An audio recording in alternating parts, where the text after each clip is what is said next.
के द्वारा आयोजित आज के उद्यमी महासम्मेलन में मंच पर उपस्थित प्रदेश सरकार में मेरे वरिष्ठ सहयोगी, प्रदेश सरकार के सूक्ष्म लघु मध्यम उद्यम विभाग के मंत्री श्री राकेश सचान जी, प्रदेश के मुख्य सचिव श्री दुर्गाशंकर मिश्र जी, अपर मुख्य सचिव MSME श्री अमित मोहन प्रसाद जी, IA के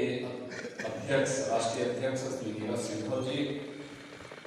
वरिष्ठ उपाध्यक्ष श्री दिनेश गोयल जी, महासचिव श्याम अग्रवाल जी, कोषाध्यक्ष अवधेश अग्रवाल जी,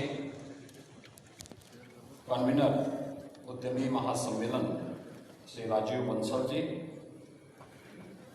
प्रदेश भर से आए हुए हमारे सभी उद्यमी साथीगण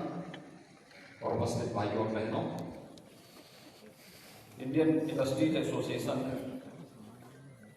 के उद्यमी महासम्मेलन के अवसर पर लखनऊ में आयोजित इस सम्मेलन के लिए मैं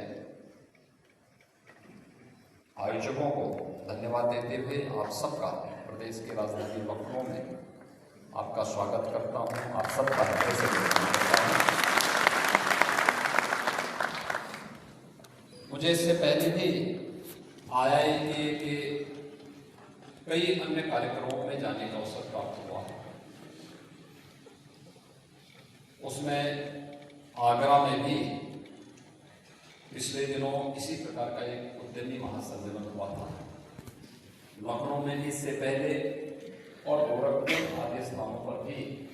इस प्रकार के कार्यक्रमों में मुझे जाने का अवसर प्राप्त हुआ है। हम सब देख रहे हैं उत्तर प्रदेश में पहले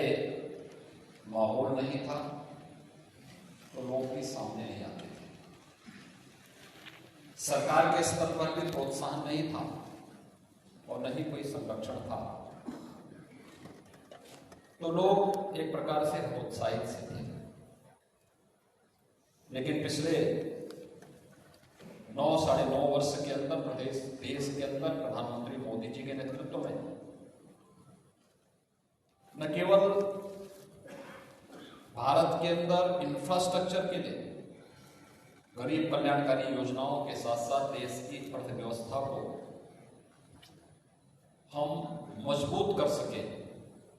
इस दृष्टि ध्यान देने का जो अभियान प्रारंभ हुआ, इसके लिए जो अनेक कार्यक्रम हुए, ईज ऑफ डूइंग बिजनेस के लिए रिफॉर्म किए गए, उसके परिणाम हम सबके सामने। आज भारत की अर्थव्यवस्था दुनिया की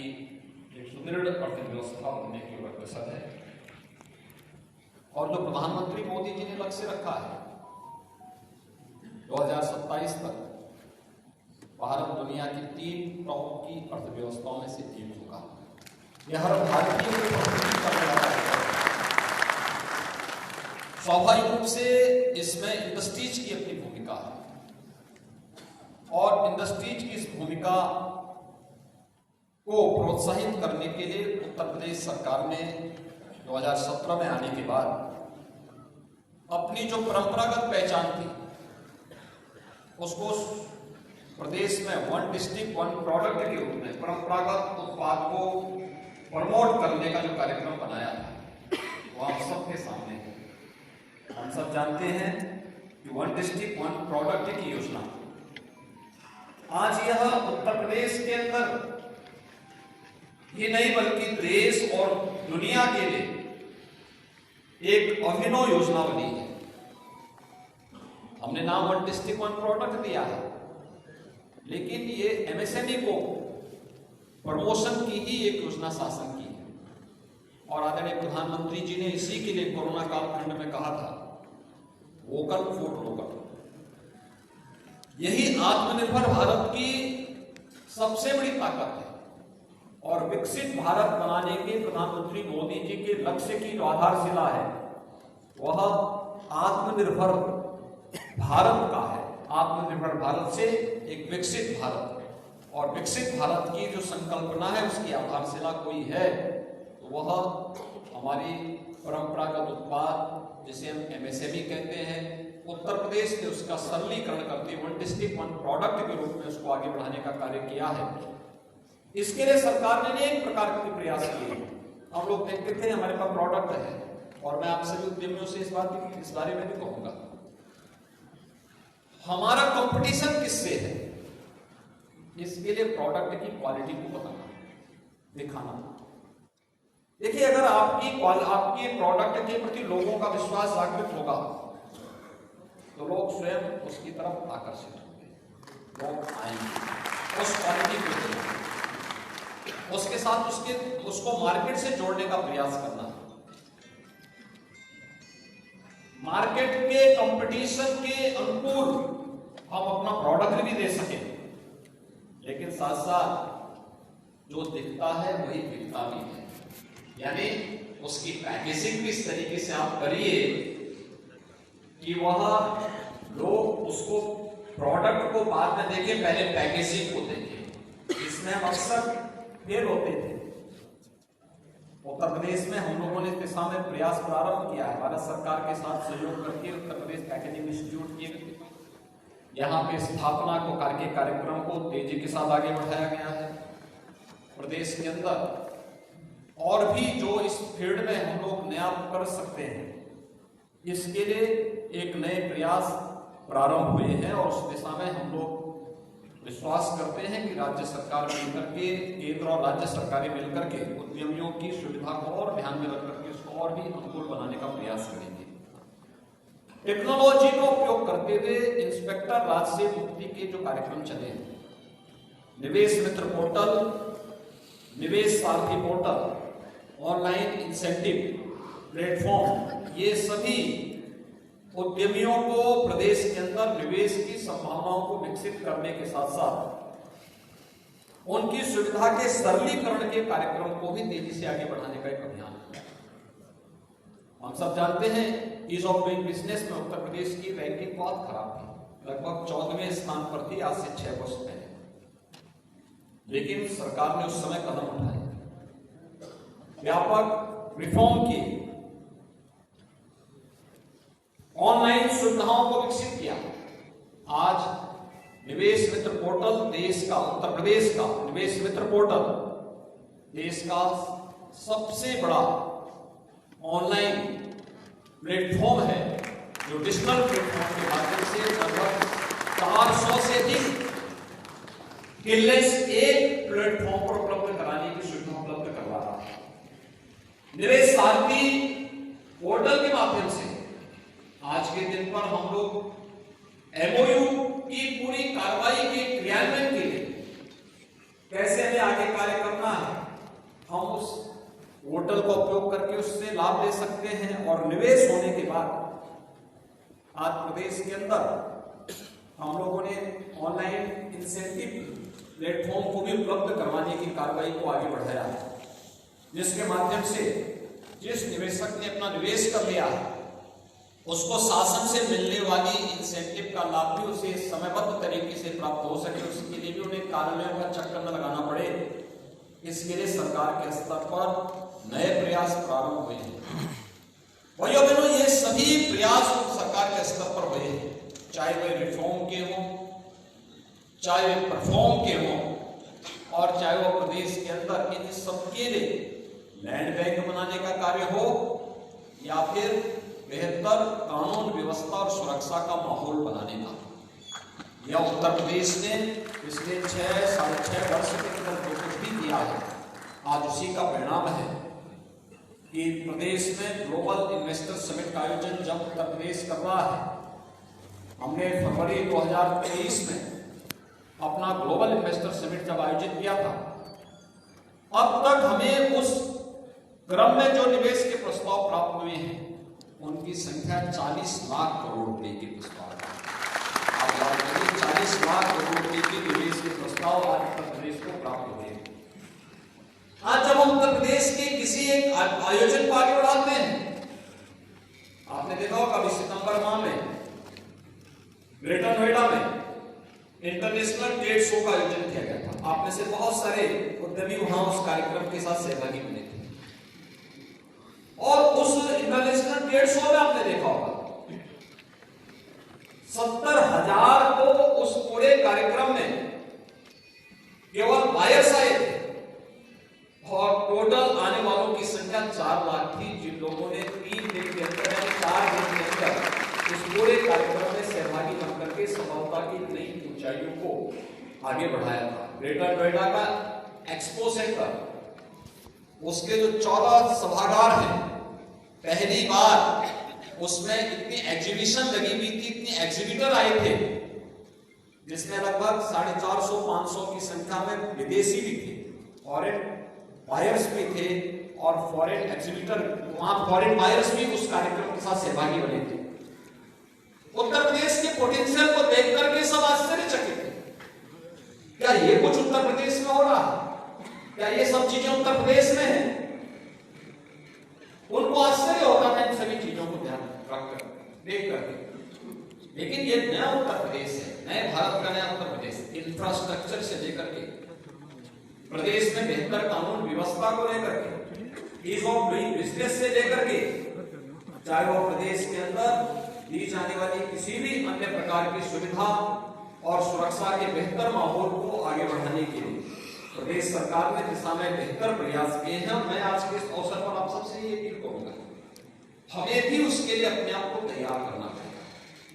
याद रखना, आज का समय कंपटीशन का है, स्वस्थ प्रतिस्पर्धा को आगे बढ़ाने का। इस स्वस्थ प्रतिस्पर्धा में अगर आप अपने आप को तैयार करेंगे,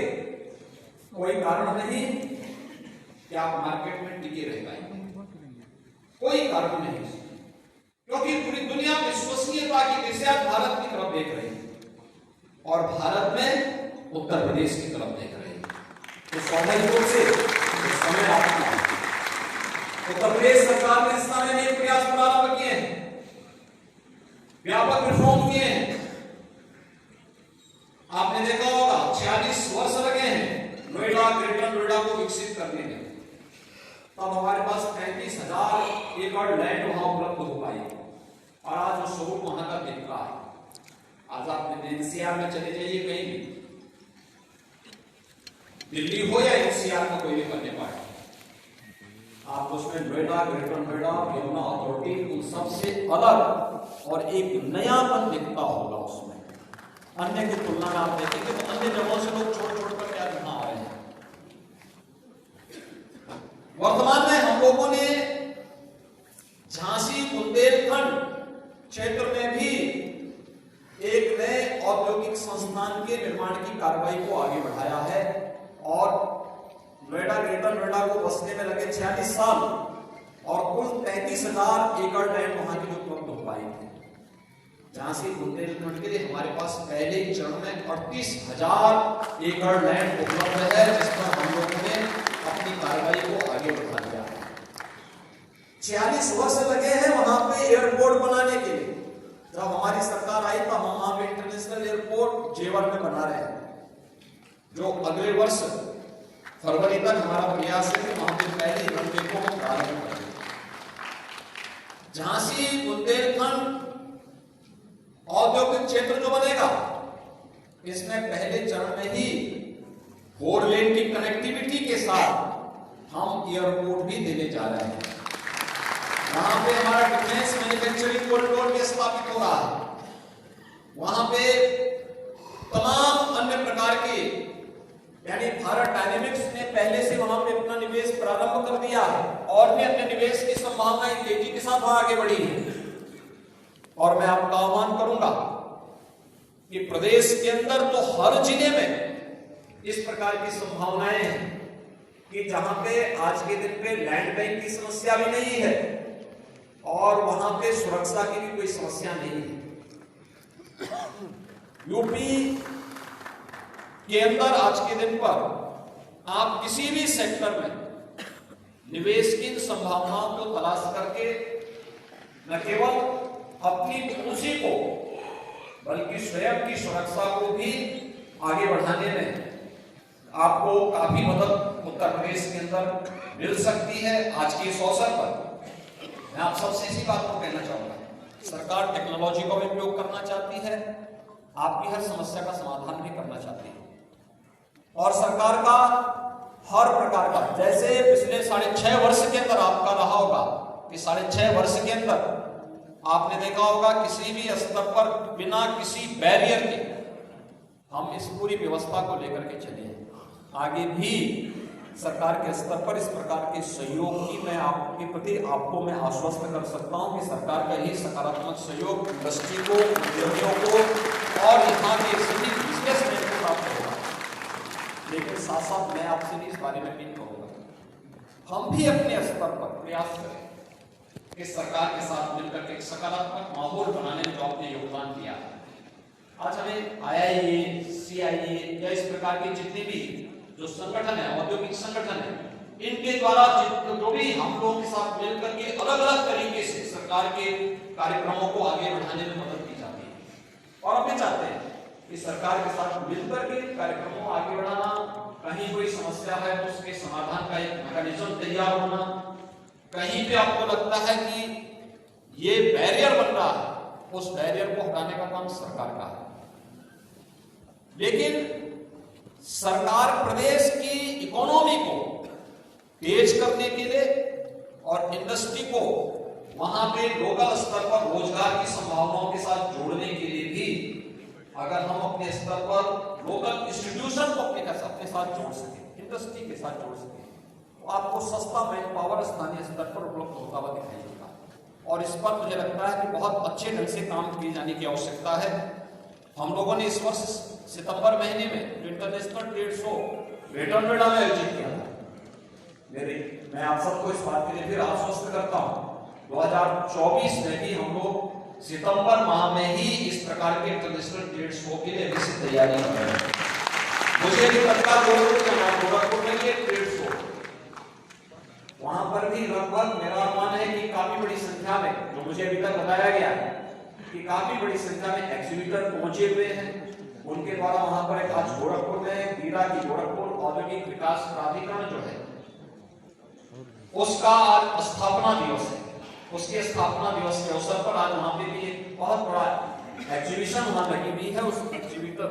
एग्जीबिशन में काफी एग्जीबिटर वहां पहुंचे हुए हैं और वहां पे भी काफी बड़ी संख्या में उद्यमी आज एकत्र हुए हैं। उस कार्यक्रम के लिए जाने के कारण मैं आपके यहाँ, मैंने इसीलिए अपने MSME मिनिस्टर को पहले यहाँ भेज दिया था कि इस कार्यक्रम, हमारी विधानसभा भी चल रही है और ये भी हमारा सप्लीमेंट्री डिमांड इसी शीतकालीन सत्र में आने के नाते विधानसभा की भी अपनी व्यस्तता है। तो इस अवसर पर मैं आप सबको इस बारे में कहूंगा कि सितंबर 2024 में इंटरनेशनल ट्रेड शो के लिए अभी से आप लोग अपनी तैयारी करिए। जैसे इस बार आपने देखा होगा कि इंटरनेशनल बायर्स की बड़ी संख्या में आए थे, ऐसे ही हमारा प्रयास होगा कि अगले वर्ष भी काफी बड़ी पैमाने पे देश और दुनिया के बायर्स इस अवसर पर उपस्थित हों, इन कार्यक्रमों के साथ एक सफलतम आयोजनों के साथ जुड़े और फिर केवल नोएडा ही नहीं, प्रदेश की राजधानी लखनऊ है, आगरा है, वाराणसी है, प्रयागराज है या फिर बुंदेलखंड के क्षेत्र हैं, अन्य क्षेत्रों में भी इस प्रकार के ट्रेड शो हो जिससे लोगों को आगे बढ़ने का अवसर प्राप्त हो। प्रदेश में हम लोगों ने बहुत सारे कार्यक्रमों को आगे बढ़ाया है। खासतौर पर हम लोगों का पहले से इस पर फोकस किया और प्रधानमंत्री जी ने दीपावली के पहले इस बारे में आह्वान किया था कि लोकल प्रोडक्ट को खरीदने के लिए लोगों को प्रोत्साहित करना। और हम लोगों ने पहले से भी यहाँ से शासनादेश जारी किया है। अपने मुख्य सचिव भी हैं, मैं मुख्य सचिव महोदय से इस बारे में कहूंगा, हमारा प्रयास होना चाहिए कि शासकीय क्रय की जितनी भी योजनाएं हैं उसमें हमारा प्रयास होना चाहिए कि स्थानीय प्रोडक्ट को हम प्राथमिकता दें, कम से कम 25% की लागू करने की कार्रवाई को तेजी के साथ आगे बढ़ाएं।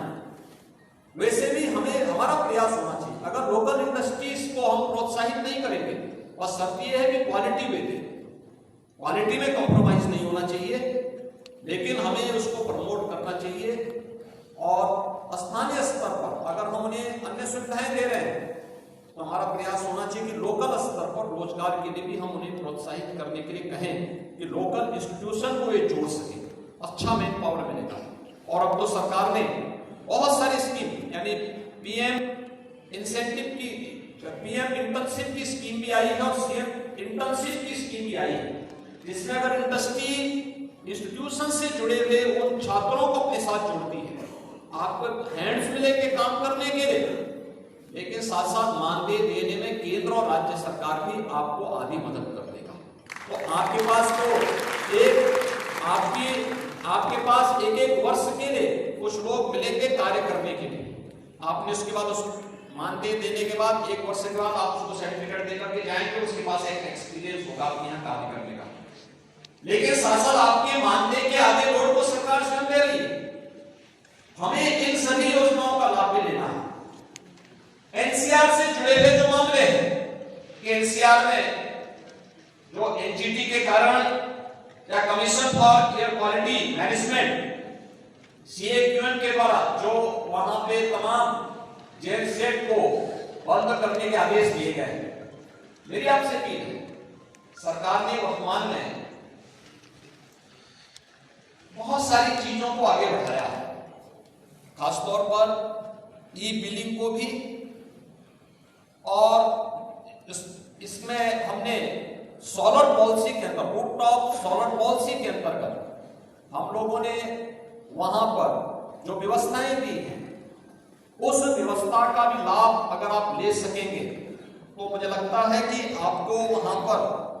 जितनी आपकी बिजली की खपत इंडस्ट्री के लिए होगी,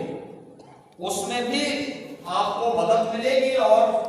साथ साथ पॉल्यूशन की समस्या का समाधान निकालने की दिशा में मैं एमएसएमई विभाग से कहूंगा कि एक बार पावर कॉर्पोरेशन के साथ मिलकर के वहां पर जो हमारी पॉलिसी चल रही है, उस पॉलिसी को कुछ हम लागू कर चुके हैं। होम बायर्स के लिए हम लोगों ने लागू कर दिया है, इंस्टीट्यूशन के लिए लागू कर दिया है, इंडस्ट्री के लिए भी हम लोगों ने उस दिशा में प्रयास प्रारंभ किया कि कॉमर्शियल और इंडस्ट्री के लिए इस दिशा में आगे प्रयास करें। तो इस पर भी वे कुछ नए प्रयास को आगे बढ़ाने का कार्य कर रहे हैं, इस पर भी हमारा प्रयास होना चाहिए कि इसको हम तेजी के साथ आगे बढ़ा लें। ये कुछ चीजें थी जिन पर आप लोगों की ओर से आप लोगों को मुझे सरकार की तरफ से अपनी बात को यहाँ पे रखना था। मुझे पूरा विश्वास है कि यह उद्यमी सम्मेलन अपने लक्ष्यों को प्राप्त करेगा और प्रदेश के अंदर एक बेहतर औद्योगिक वातावरण बनाने में, खासतौर पर एमएसएमई सेक्टर को और पुष्ट करने में यह मदद करेगा। इस दिशा में उत्तर प्रदेश ने पिछले 7 वर्ष में बहुत प्रगति की है और जो आगे की संभावनाएं हैं, उन संभावनाओं को आगे बढ़ाने में यह हमें मदद कर पाएगा। मैं इस पूरे कार्यक्रम के प्रति अपनी शुभकामनाएं देता हूं। धन्यवाद। जय हिंद।